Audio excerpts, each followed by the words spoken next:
আল্লাহ নবীর কাছে যা কাঁদিছি, খুব কাঁদিছি। কাঁদার পরে মনে করেন আজান পড়েছে, তাহাজ্জুদে নামাজ পড়েছি, তার আর কিছুই চাওয়ার নাই, আমি যা পাওয়ার পায়ে গেছি। অসাধ্য সাধন করেছেন দরিদ্র ডাব বিক্রেতা বৃদ্ধ হাফিজুর রহমান। তিনি ডাব বিক্রি করে ২০ বছর যাবৎ টাকা গুছিয়ে হজ ব্রত পালন করেছেন। সহি নিয়ত করলে মানুষের সেই স্বপ্ন আল্লাহ সুবহানাহু তাআলা অবশ্যই পূরণ করেন।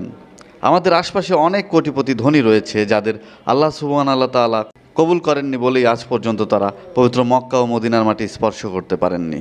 প্রিয় দর্শক, দৃষ্টান্ত সৃষ্টিকারী সেই ডাব বিক্রেতা যিনি ডাব বিক্রি করে হজব্রত পালন করেছেন, সেই আলহাজ হাফিজুর রহমানের সাথে আমরা এখন কথা বলবো। আসসালামু আলাইকুম। ওয়ালাইকুম সালাম। আমরা জানতে পেরেছি যে আপনি ডাব বিক্রি করে হজব্রত পালন করেছেন, এই ঘটনা কি সত্য? সত্য। আপনার নাম কি? আমার নাম আলহাজ হাফিজুর রহমান। আচ্ছা, আপনি কত সালে আপনি হজ করেছিলেন? 18 সালে। ডাব বিক্রির টাকায় আপনি কিভাবে হজ করলেন? এটা তো একটা দীর্ঘ সময়ের একটা ব্যাপার। আগে আমি মোবাইলে দেখতাম, আল্লাহ রাসূলের যখন গজল করতো ওই হিসেবে আমি নিয়ত করেছিলাম যে আমি ডেলি 100, 150, 200, 500 যখন যে পারছি আমি আজ 20 বছর টাকা গোছাইছি, গোছাই আমি তারপর হজ করেছি। আচ্ছা, কত সাল থেকে আপনি টাকা গোছানো শুরু করেছিলেন? 90-92 থেকে। আচ্ছা, আপনি যে নিয়ত করেছিলেন যে আপনি ডাব বিক্রির টাকা গুছিয়ে আপনি হজ করবেন, এটা কি আপনার পরিবারের লোকজনের সাথে আপনি বলেছিলেন?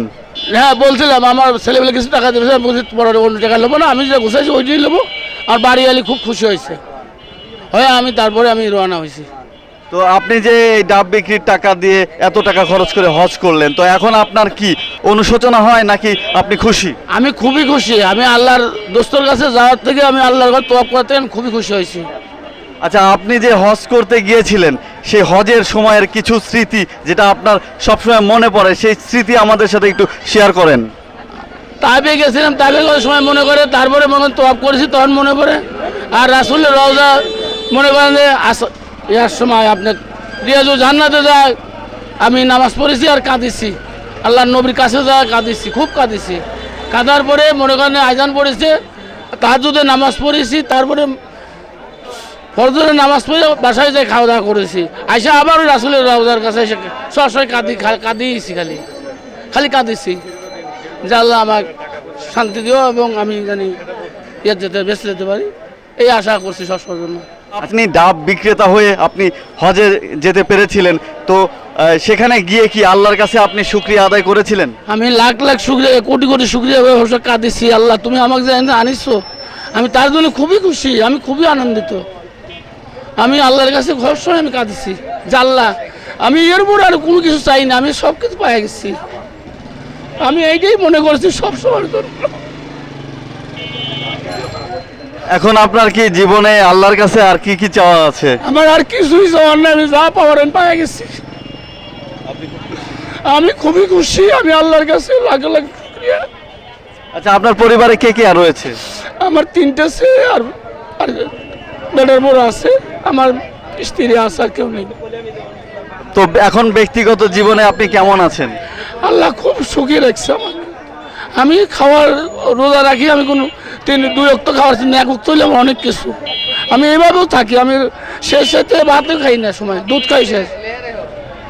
প্রিয় দর্শক, আসলে আমাদের সমাজে কিন্তু অনেক মানুষ আছে, ধনাঢ্য মানুষ আছে, অনেক অর্থবিত্তশীল মানুষ রয়েছে, তারা কিন্তু আসলে এই ধর্মের টানে এই হজব্রত পালন করতে অনেকেই যান না। তো এই ডাব বিক্রেতা যিনি এত কষ্ট করে যুগের পর যুগ এই ডাব বিক্রির টাকা গচ্ছিত করে তিনি হজব্রত পালন করেছে, আসলেই এটা দৃষ্টান্ত সৃষ্টিকারী। আমি এই পর্যায়ে এখন কথা বলবো এই ডাব বিক্রেতার যিনি নিয়মিত গ্রাহক বা ক্রেতা, একজন মসজিদের ইমাম। আমি তার সাথে কথা বলবো, তার কাছ থেকে জানার চেষ্টা করব যে তিনি তার এই কাজটাকে কোন দৃষ্টিতে দেখছেন। আসসালামু আলাইকুম। আমি মোহাম্মদ নুরুল আলম বলছি, শাহাদাতপুর বাইতুল মুকাদ্দাস জামে মসজিদের ইমাম সাহেব বলছি। যে আমি দীর্ঘদিন ধরে দেখতেছি যে উনি ডাব বিক্রি করে আসতেছে এবং আমি একজন ওনার ক্রেতা। আমি দীর্ঘদিন ধরে ওনার কাছে গিয়েই ডাব ক্রয় করি এবং ওনার কাছ থেকে যখন শুনলাম যে উনি হজে যাবেন, হজের টাকা জমা দিয়েছেন, কিভাবে দিয়েছেন জমা, কিভাবে টাকাগুলো গচ্ছিত হয়েছে, যে উনি দীর্ঘদিন ধরে এই তিলে তিলে তিলে তিলে গোছায়া ওনার নিয়ত খালেস ছিল, ওনার নিয়ত আল্লাহ তাআলা কবুল করছে। নিয়ত যদি খালেস হয়, আর উনি দোয়াও করছে, আত-তাকদীরু লা ইয়ারুদ্দু ইল্লা বিদ-দুআ, ওনার দোয়ার করার কারণে আল্লাহ তাআলা ওনার তকদিরটা ঘুরায় দিয়েছে। এই ব্যক্তির দিকে লক্ষ্য করা উচিত যে একজন ডাব বিক্রেতা দীর্ঘদিন ধরে তিলে তিলে 100-500 গোছাইয়া 20টা বছর অতিবাহিত হয়ে গেছে। 20 বছর ধরে তিলে তিলে গোছাইয়া ওনার মতো মানুষ হজ করতে যায়। আর আমাদের মতো মানুষ, আমাদের কোটি কোটি টাকা থাকার পরেও আমরা হজে যাইতে পারতেছি না, আমাদেরকে আল্লাহ তাআলা কবুল করতেছে না। এটা সবারই করা উচিত, দরকার যে ওনাকে ফলো করা দরকার, লক্ষ্য করা দরকার যে আমার বড় শুকরিয়া যে আমি ওনার পাশে দীর্ঘদিন ধরে, আমি একজন ক্রেতা, আমি দীর্ঘদিন ধরে ওনার কাছ থেকে ডাব খরিদ করে আমি এটা শুকরিয়া আদায় করি, ওনার জন্য দোয়া করি যে আল্লাহ তাআলা ওনাকে যেন বারবার বারবার কবুল করে। প্রিয় দর্শক, এই ডাব বিক্রেতা আলহাজ হাফিজুর রহমান, তিনি শাহজাদপুর পৌর সদরের মনিরামপুর বাজারের যে নতুন মাটিতে যে দোকানের সামনে দীর্ঘদিন যাবৎ এই ডাব বিক্রি করে আসছেন। আমি এখন এই পর্যায়ে কথা বলবো সেই দোকানদারের সাথে। আমি মোহাম্মদ আলী জিন্না, জিন্না শিবকর্নার, মনিরামপুর। আসলে ওনার যে কার্যকলাপ এবং ওনার যে খাস নিয়ত, আমি নিজেই একেবারে মনের থেকেই আমি খুশি। শাহজাদপুরে অনেকেই আছে টাকাওয়ালা লোক, অনেকেই ধন সম্পদওয়ালা লোক আছে, হজ করার যে একটা নিয়ত তা করে না। তো উনি আস্তে এই ছোট্ট একটা ব্যবসা করে, ডাব বিক্রেতা। এই ডাব বিক্রি করতে করতে অল্প আস্তে আস্তে টাকা জমাইছে, অল্প কিছু করে দীর্ঘ 20 বছর হলো এই টাকা জমানো হয়েছে। সেই টাকা দিয়ে উনি হজ করেছে। এগুলো আসলে ভাষায় প্রকাশ করা যায় না। আমি আমার দোকানের সামনে দীর্ঘদিন হলো দেখেছি, তো এইভাবে কাজ করতেছে।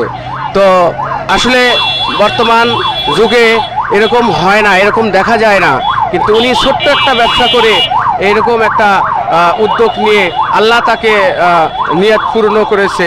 ঠিক এরকম আসলে আমাদেরও যেন হয়, আমরাও যেন এরকম করতে পারি।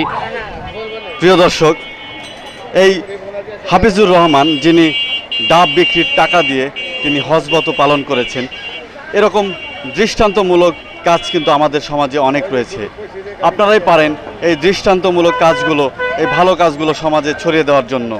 আপনারা এই ভিডিওটি শেয়ার করবেন যেন আরও অনেকে এই হজব্রত পালনে তারা উৎসাহিত হয়, যেন আল্লাহর ঘর এবং নবীজির রওজা মুবারক তারা জিয়ারত করতে পারেন।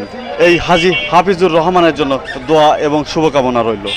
সবাই ভালো থাকবেন, সুস্থ থাকবেন। রাজীব আহমেদ রাসেল, প্রত্যাশা নিউজ, শাহজাদপুর, সিরাজগঞ্জ।